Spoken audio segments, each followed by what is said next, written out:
Buenas tardes, bienvenidos a Contrastes, porque la realidad tiene diferentes miradas. Este es un espacio de FECODE, concebido para que ustedes en la tranquilidad de su hogar construyan opinión. Hoy nuestro tema tiene que ver con lo que durante toda esta semana que pasó se estuvo analizando a través de los medios de comunicación, un tema que no es nuevo, infortunadamente, y es la triste historia de invisibilidad de nuestra región del Pacífico, que tuvo que llegar a un gran paro nacional, vías de hecho, para exigirle al gobierno nacional que tome medidas inmediatas para resolver lo que no se ha hecho por décadas, temas de seguridad social, de salud, de educación, de desarrollo, de carreteras, de progreso, pero sobre todo de respetar la dignidad de las comunidades negras que son mayoría en este territorio, un territorio infinitamente rico, pero que los demás vienen, se llevan lo que vale la pena en la biodiversidad y dejan a la comunidad sin nada. Hoy ellos exigen que esas riquezas se queden en el territorio y se vean representadas en su progreso y desarrollo. Para hablar precisamente sobre este tema, en estudio me acompaña Astolfo Aramburo. Él es miembro del equipo nacional del proceso de comunidades negras. Mil gracias por acompañarnos a esta hora. Bueno, muchas gracias. Primero agradecer a FECODE, agradecer al programa por esta oportunidad que nos brinda de poder presentar al país, por supuesto, las preocupaciones y las realidades de nuestra gente.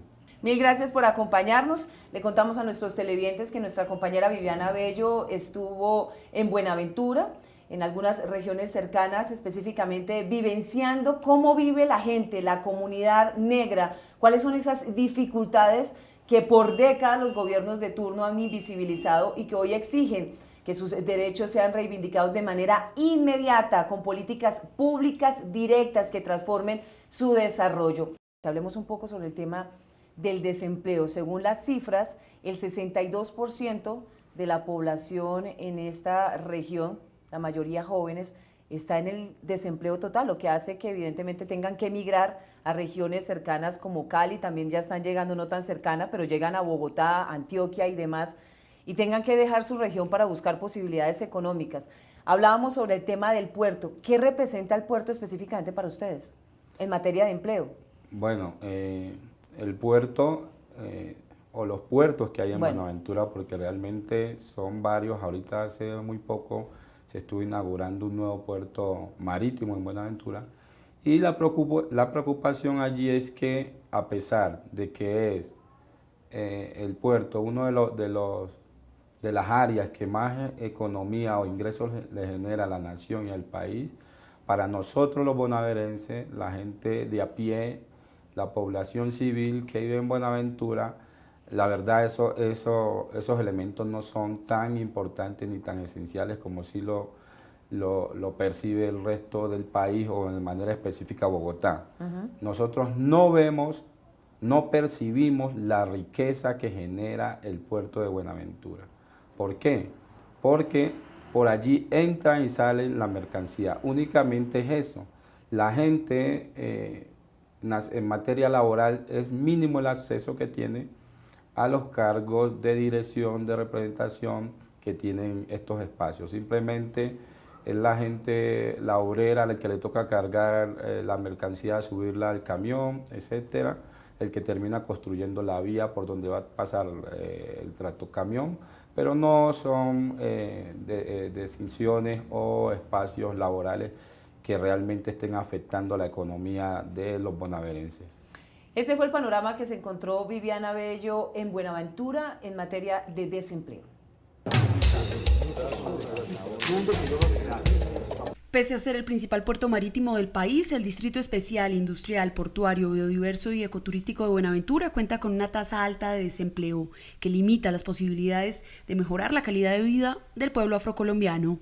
Pues el joven estudia aquí en Buenaventura y debido a la falta de apoyo, el joven termina desertando de las instituciones educativas y luego ya entran a las bandas criminales a quererse apoderar de ellos, ya caen en las drogas y muchas cosas. El tema de los jóvenes, no hay suficientes centros de formación, tanto para acoger a todos los jóvenes que terminan el bachillerato, pero mucho menos centros de formación en educación superior que permitan acceder a oportunidades educativas para desarrollar el potencial de la región. La comunidad denuncia que ante esta situación el gobierno nacional consolida la construcción de megaproyectos portuarios que nada los beneficia y que por el contrario deteriora la existencia del pueblo bonaerense por la violación sistemática del derecho fundamental a la consulta previa.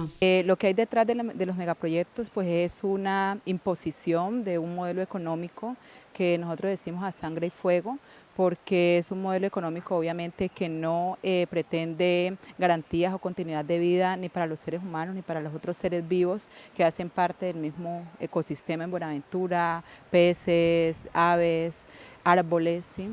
Sin embargo, las organizaciones sociales, defensores de derechos humanos y líderes juveniles tratan de arrebatarle a las bandas de delincuencia a los jóvenes que hoy encuentran en la música, la danza y el arte motivos para no dejar de soñar. Y no se enojen por la verdad, esta tierra no es de ustedes y la quieren ocupar y nos engañan con tantas mentiras. Desde que ustedes llegaron acabaron con mi vida, el territorio no se vende, el territorio se defiende, le ganamos esto al mar y no somos delincuentes. ¿Qué es educación pública? La educación pública es un derecho fundamental y un bien común y es responsabilidad del Estado garantizar igualdad de oportunidades a sus ciudadanos. FECODE defiende una educación pública gratuita y financiada por el Estado y exige el freno de todas las formas de privatización y comercialización de este derecho fundamental. La educación no es una mercancía, es un derecho.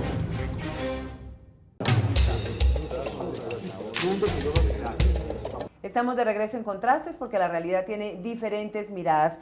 Hoy hablando con Astolfo Aramburu, él es miembro del equipo nacional de proceso de comunidades negras sobre el abandono, las oportunidades, la riqueza biodiversa de la región del Pacífico, pero la falta de reciprocidad de las multinacionales, pero también del mismo Estado para que esta zona tenga oportunidades de desarrollo y progreso. ¿Qué pasa con los líderes de la región, que son quienes tienen la voz y la representación de la comunidad en general? ¿Por qué no hacen respetar los derechos de las comunidades, del mismo territorio específicamente cuando llegan estos megaproyectos que suenan muy bien, pero poco seguimiento se le hace para que el impacto sea realmente positivo? Los políticos desafortunadamente terminan representando intereses de su partido, intereses de su sector político, intereses particulares y ¿terminan haciendo el juego ahí? Terminan haciendo el juego a las realidades o a los proyectos que vienen para la región. Y eso es lo que ha venido pasando. Tenemos, para el caso específico, una persona de Buenaventura que es la viceministra del Interior y sería quien debería estar velando, la primera que debería estar velando por la implementación de la consulta previa para lo que se quiera hacer en Buenaventura, pues vamos y averigüemos a ver si realmente eso es lo que está pasando. Y ese mismo caso sucede en muchos otros líderes políticos de la región, pues que como no son líderes que nacen desde el pueblo y en representación del pueblo, terminan pues representando... ¿Ustedes no se sienten representados por supuesto estos dirigentes? Que no, por supuesto que no. Uno lo que ve en la región específicamente, y lo vamos a vivenciar en la nota de nuestra compañera Viviana, es que son cada vez más las dificultades que se presentan para que los niños puedan acceder a este derecho. Tenemos el caso de unos jóvenes que tienen que movilizarse de una región a través de vía fluvial para llegar a su escuela, pero el que maneja la lancha ni siquiera es una persona contratada porque la plática se perdió y tiene que ser un estudiante de grado 11 quien garantice el transporte sin tener la experiencia suficiente para garantizar evidentemente la seguridad de estos niños. Estos niños tienen que arriesgarse constantemente, no recibir los alimentos porque también hay un tema de corrupción frente al proyecto de alimentación escolar. O sea, cosas tan fundamentales, tan básicas que garantizarían el desarrollo, el progreso, la construcción de una opinión crítica frente a lo que sucede, es lo que más fácil se invisibiliza en la región. Bueno, quisiera sí aprovechar para señalar algo y es que el problema de educación, como lo es el problema de la salud, son problemas de carácter nacional, sí, que está regado en lo largo y ancho también del Pacífico colombiano, y en ese sentido la problemática no nace y se genera exclusivamente en el municipio. Son problemas que vienen desde el orden central. Para el caso de la educación, pues los niveles y la manera como el gobierno redistribuye los recursos, pues no es equitativo de acuerdo a las necesidades y las realidades.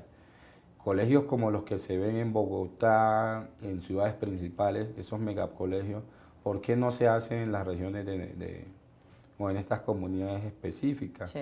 ¿Por qué no se dota de una buena lancha, de un buen motorista, cuando uno sabe que hasta por narcotráfico y otras cosas tienen incautadas un poco de lanchas que no terminan dándoselas a las mismas comunidades, perdón, para que éstas hagan un buen uso de esos recursos? Entonces hay un problema ahí central que también por supuesto pasa por el plano municipal. La educación, cuando es mirada como un negocio, termina generando todas estas problemáticas. El problema de la lancha no es un problema solamente de la zona del Consejo Comunitario de Anchicayá en Buenaventura, es repetitivo. El problema de los profesores que tienen que, casi de los 21 días, 22 días de clase, solamente trabajar 15 días promedio porque tienen que desplazarse, etcétera, a zonas recónditas, salir de nuevo. Eso es un problema repetitivo en todo el Pacífico. Tenemos el problema de infraestructura al cual ya hice referencia. Sí, además cualquier casa o cualquier garaje se convierte en un escenario educativo que no debe ser así, deben haber condiciones dignas. Exacto, termina siendo eso, con unas condiciones paupérrimas en donde nosotros tenemos que desarrollarnos educativamente. Sin hablar inclusive de que cuando el joven termina el bachillerato tiene que mudarse de ciudad, porque en Buenaventura entonces no están, la cobertura y la carrera no responden tampoco a las necesidades, o por lo menos un conjunto amplio de necesidades en materia de formación que tiene la gente. Precisamente queremos compartir con nuestros televidentes la historia de la institución educativa del Río Anchicayá, Silvano Caicedo Girón.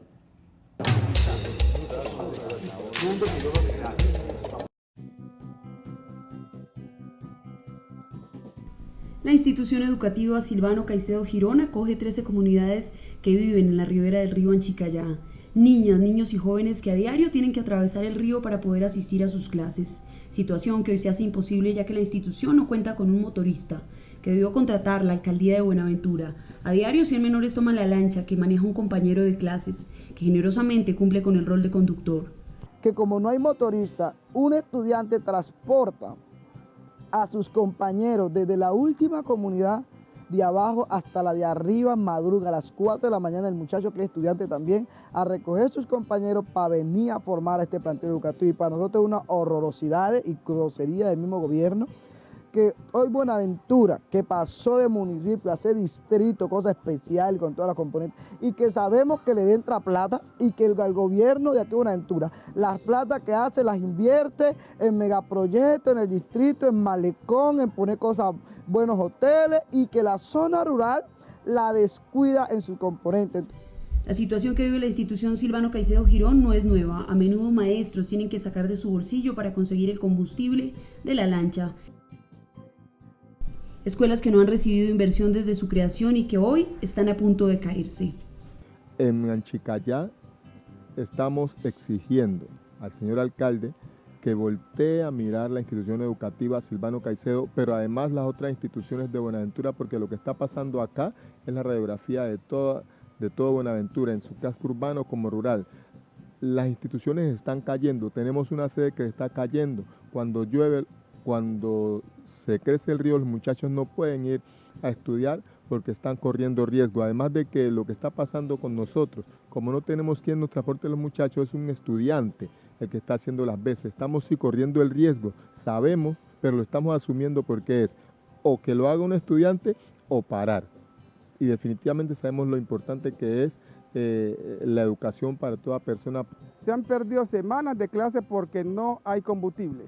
porque los rectores, los maestros no pueden sacar ni los coordinadores de su bolsillo para comprar la gasolina, aunque en muchas ocasiones ha tocado hacer colecta entre ellos, pero eso no es natural que se haga, porque para eso debe de haber un apoyo del gobierno. Por ahora los profesores encomiendan a la vida la suerte de todos los estudiantes, esperando que haya voluntad del gobierno para poder contar con los recursos mínimos para subsistir. Radio Revista Encuentro. Programa institucional de FECODE. Encuentro. Sindicalismo, arte, cultura, actualidad, tecnología, pedagogía, educación. Las expresiones de vida con que se construye Colombia tienen un punto semanal de encuentro. Todos los sábados a las 7:30 de la mañana por Colmundo Radio. La privatización de la educación pública se disfraza de diferentes formas. Es responsabilidad del gobierno garantizar un acceso equitativo e incluyente para todos los niños, niñas y jóvenes a una educación pública gratuita y financiada por el Estado. FECODE rechaza la comercialización y privatización de la educación pública en el país, porque la educación no es una mercancía, es un derecho.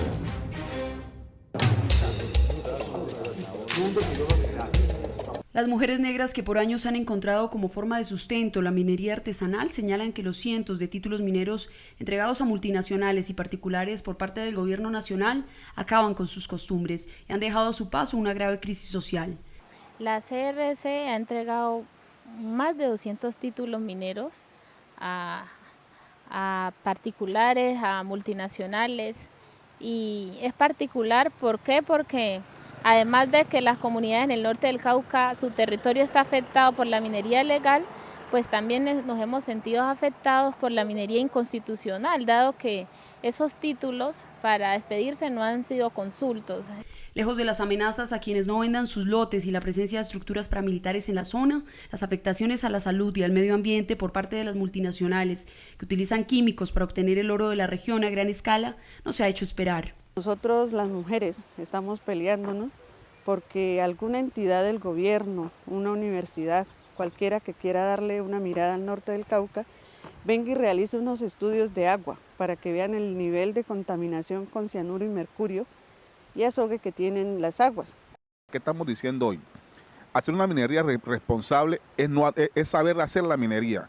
Es una minería como hacemos en Yurumangui, el término de la batea, el tema del barequeo. Entonces, es todo un proceso que hemos venido haciendo conciencia en la gente y diciéndole a la gente, no es que el líder no quiera, sino que si vamos a vivir en Yurumangui y el que ha decidido hoy vivir en Yurumangui tiene que saber que el territorio es lo primero que tenemos que defender.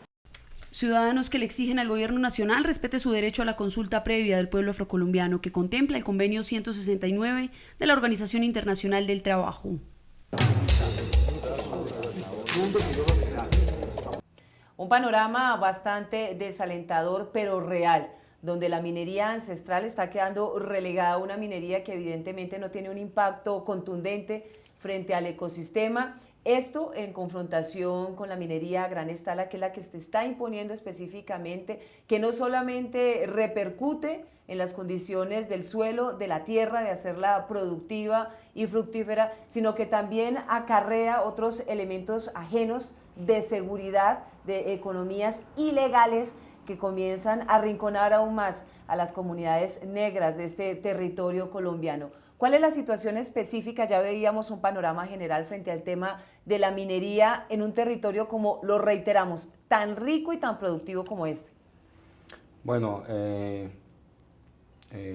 ahí tenemos una situación en dos líneas. Por un lado, anima el hecho de que comunidades negras organizadas estén pensando dentro de su proyecto de vida como la buena utilización de los recursos naturales, y están planeando su territorio. En ese sentido, comunidades como por ejemplo la comunidad del Consejo Comunitario de Río Yurumangui ha dicho no a la gran minería. Nosotros seguiremos haciendo nuestra minería tradicional, pero no queremos traer la gran minería a nuestro territorio, porque además de la destrucción ambiental sabemos, como está ocurriendo en otras partes del país, la problemática que con ello se trae al territorio en materia de homicidios, en materia de prostitución, drogadicción, narcotráfico. y un conjunto de problemáticas más que se mueven alrededor de esas economías. Ese es un contraste, una parte del contraste, sí, por lo menos buenas, en las que las comunidades están diciendo no, en resistencia.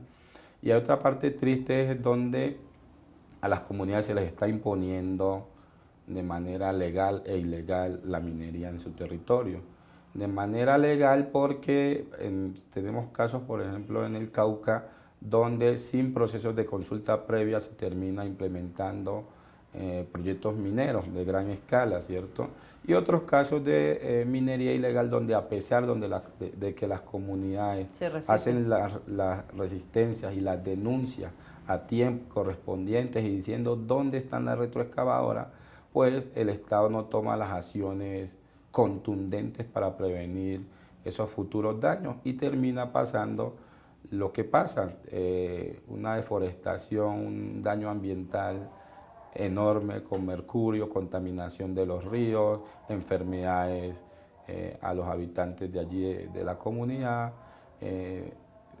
Hay unas cosas que a nosotros nos llegan mucho por redes sociales, a los que nos movemos en el sector del organizativo afro, y son muchos videos de casos donde la gente termina tapada porque la retroexcavadora estaba cavando y se vino el alud de tierra, se vino el derrumbe y la gente termina tapada de la comunidad, y eso casi que ya ni sale por los medios nacionales. Por eso reitero y agradezco a ustedes que nos dan la oportunidad de refrescar estos temas y que la gente no se olvide que en el Pacífico colombiano también están pasando cosas preocupantes, cosas tristes y que deben de ser de interés, por supuesto, de todo el país. Ha sido una población visiblemente afectada. Las minorías en nuestro país pues han sido apaleadas históricamente. Claro que ya las comunidades negras dejaron de ser minorías por el tema numérico, pero son grupos étnicos apaleados fuertemente no solamente por el conflicto, sino también por la invisibilidad, la generación de políticas de desarrollo y construcción de mejorías para las regiones. Ustedes que han sido víctimas, ustedes que han sentido el dolor del abandono estatal, de la corrupción, pero también de no tener representantes que jalonen procesos reales, hoy ven en la posibilidad de este acuerdo una alternativa de transformar el país y de transformar sus condiciones de verdad, con políticas públicas que mejoren sus condiciones, porque separando ya el tema del conflicto, es decir, no habría más conflicto con las FARC, infortunadamente ustedes siguen con el tema de los paramilitares, pero ¿creen que es una opción para mejorar las condiciones, para ver la región del Pacífico de una manera diferente, próspera? Por supuesto, yo soy y somos optimistas de que con una buena voluntad se puede hacer cosas muy buenas a partir del acuerdo de paz, y sería la posibilidad para traer a la discusión otros fenómenos, otras realidades que están sucediendo o que se estén presentando.